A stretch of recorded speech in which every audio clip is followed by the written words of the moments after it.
Chapter 14. In the midst of Rebecca's brief battle with the proto-tyrant, William Birkin sneaked out of the facility, his head low, his proverbial tail tucked between his legs. The young man had lost track of him a few hours earlier, had assumed the scientist had followed Wesker up and out. Those people from Rebecca's little adventure team had only moments before. But there he was, half running through one of the hidden exit tunnels, his pallid, twitching face a mask of fear, terrified by the sounds of battle, certainly entirely unaware that he was alive only because his life was so very unimportant. Although he'd wished to deal with them personally, the young man let the scientist go now, pray for another day. He was too enraptured by the fight, too eager to see Rebecca torn limb from limb. Instead, he saw her duck her fate yet again, a combination of deafness and stupid luck that was quite a marvel to behold. He watched as she left the tyrant behind and came across Billy only a moment later, somehow still alive, clinging like a barnacle to a rock as a sea of sewer water churned around him. A single blow by one of the water creatures sent him spiraling away to one of the plant's many filter rooms, left Rebecca screaming after him, surely half mad with frustration, with loss and crushed hope.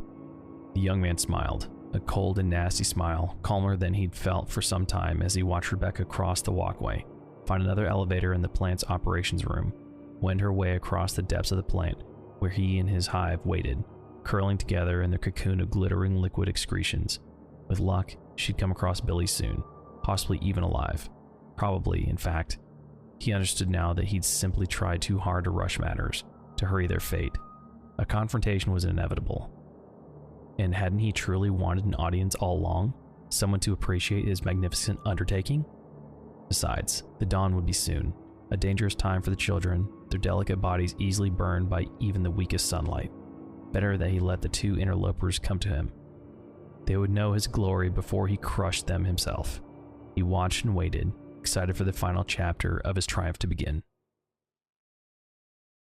Rebecca wasn't sure where she was, the descending levels and rooms of the new building impossibly tangled, but she kept going, kept moving down. The hallways were clear, but two of the rooms she moved through, yet another small control room of unknown purpose and a wrecked employee lounge, were infested with zombies. She only had to shoot 2 of 7 that she saw, the rest too decrepit, too slow-moving to constitute a real threat. She wished she had the time and the ammo to put all of them down, to spare them what their lives had become, but seeing Billy again kept her hurrying. He was hurt, but alive, and hidden somewhere in the depths of the confusing layout. The new facility was a water treatment plant. She could tell that from the pervasive odor, if not from the signs in the control boards that seemed to litter every other room. But she thought that it was also a front for more of Umbrella's illegal activities. Why else would it be connected to the training facility, albeit indirectly? She went through a small courtyard area on the 7th basement level. At least, she thought it was the 7th. That had been under construction before the virus had hit, and she doubted very much that the rock-carved bunker, replete with forklift, had much to do with water treatment. Yeah, but what the hell do I know? She thought randomly, pushing herself to move faster, through another door, a room with a sunken pit full of crates to one side. Until tonight, she hadn't believed in zombies, or bioweapon conspiracies. Truth be told, she hadn't really believed that such deliberate evil could exist. What she'd seen, what she'd experienced since stepping onto the train all those hours ago, everything was different now. She didn't know that she'd ever again be able to turn such a naive eye to the world around her, that she'd ever be able to look at a person or place without wondering what hidden face lay behind what she saw. She wasn't sure if she could be angry or grateful for the loss of innocence. If she stayed with stars, it would undoubtedly serve her well. At the back of the room with the crates, a metal staircase. Rebecca stopped at the top, caught her breath as she looked down, grimacing with distaste, unsure of how to proceed. There were leeches on the stairs, at least a few dozen scattered across the steps, hanging from threads of slime or tracking glistening paths across the gray metal. She didn't want to get near them, afraid that they might attack if she got too close or hurt one of them, but she didn't want to backtrack either.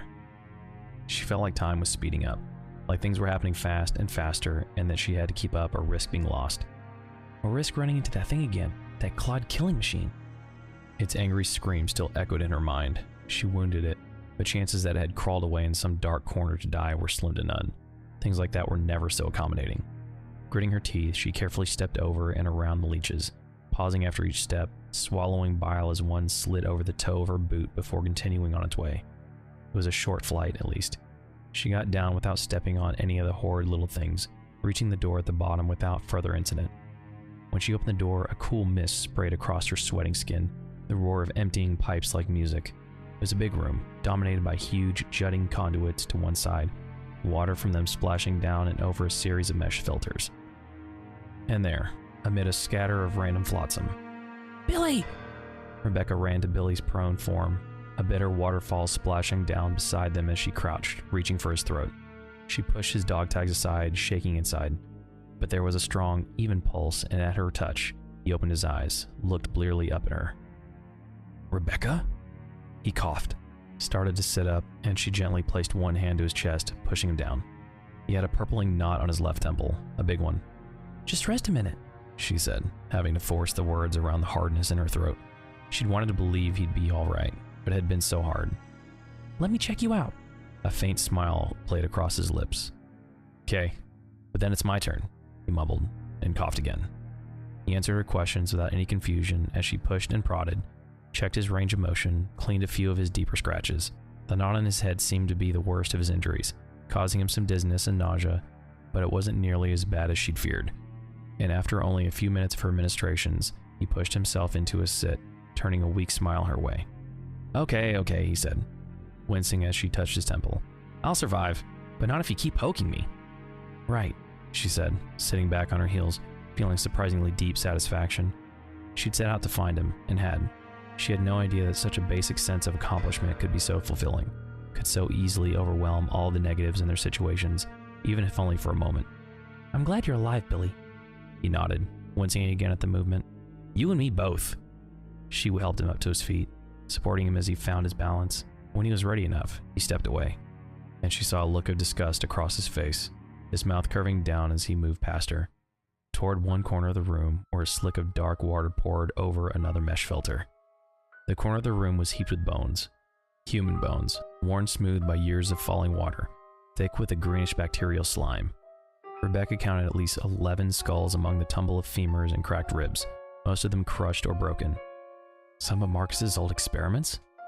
Billy's tone was low. It wasn't really a question, and Rebecca didn't answer it, only nodding. "It's Umbrella," she added, after a moment. "They encouraged it.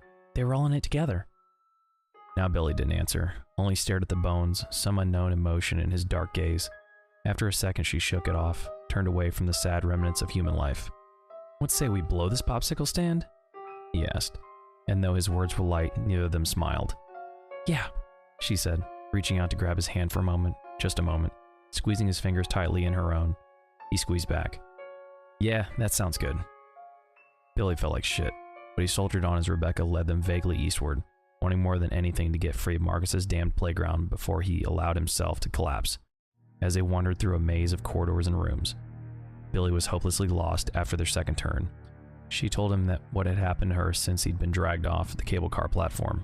She'd had a run-in with her team leader, and a fight with some super creature Frankenstein that she'd very nearly didn't survive. She'd also found a .50 caliber Magnum revolver to match the ammo he'd been lugging around, some serious firepower, and had managed to hang on to the shotgun. In all, he thought, she'd done better than he probably would have in the same circumstances. They found an empty bunk room and loaded up, Billy taking the Magnum, Rebecca keeping the shotgun. There was a sealed gallon jug of water under one of the bunks, and they took turns gulping it down, both of them desperate for hydration. It turned out that swimming in sewer water didn't do much for one's thirst. Refreshed by the water, holding decent and fully loaded weapons, Billy finally felt like he might recover from his ride through the rapids. They took the southern exit from the bunk room, through an industrial treatment room, then another. The rooms of the plant blurred together for Billy.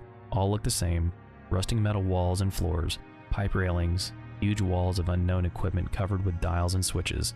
Some of the equipment was working, filling the large room with echoing blasts of mechanical sound, though God only knew what it was controlling. Billy found that he didn't much care, though as they continued on, they could both hear the rush of water getting closer. Big water.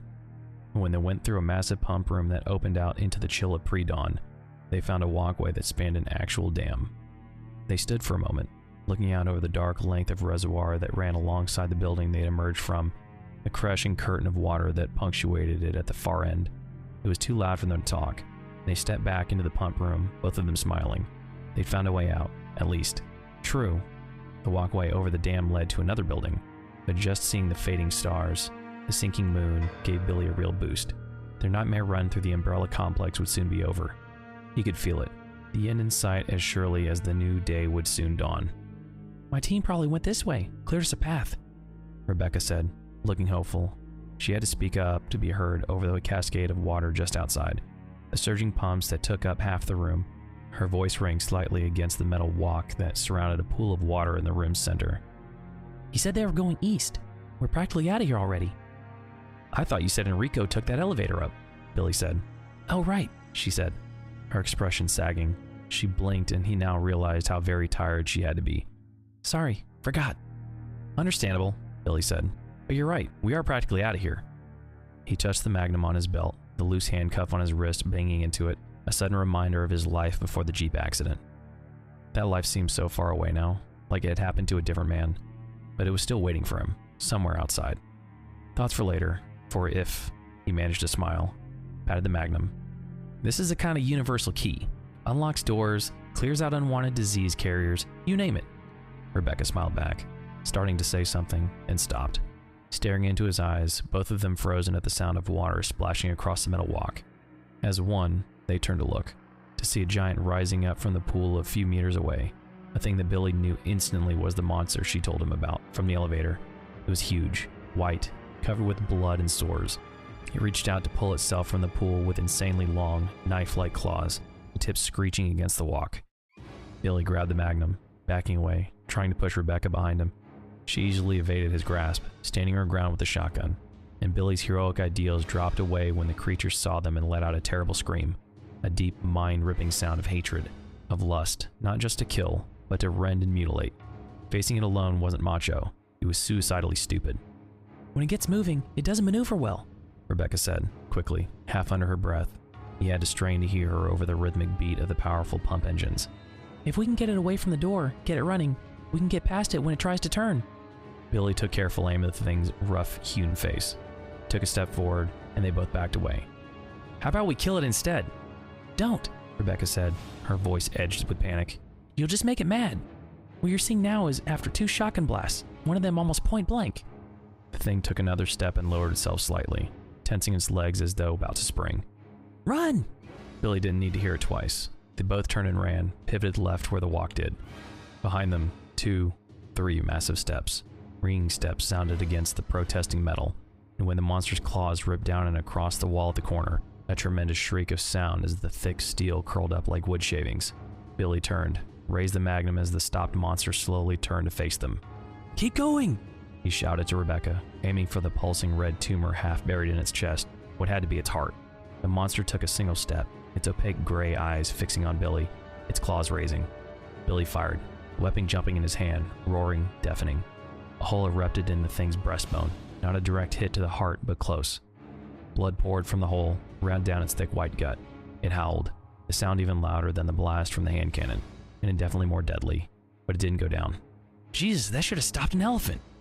Come on, Rebecca shouted, pulling at his arm. He shook her hand off, took aim again. If it bled, it could die. And short of a grenade launcher, the .50 caliber Magnum was maybe the best weapon for the job. The monster took a staggering step forward, then seemed to find its balance. Its dead gaze focused on Billy. Blood continued to pour from its wound, had drenched its sexless crotch now, tops of its muscle-bound thighs. That grin, that horrible grin. It seemed to be laughing, as though it couldn't wait to share some private joke with him.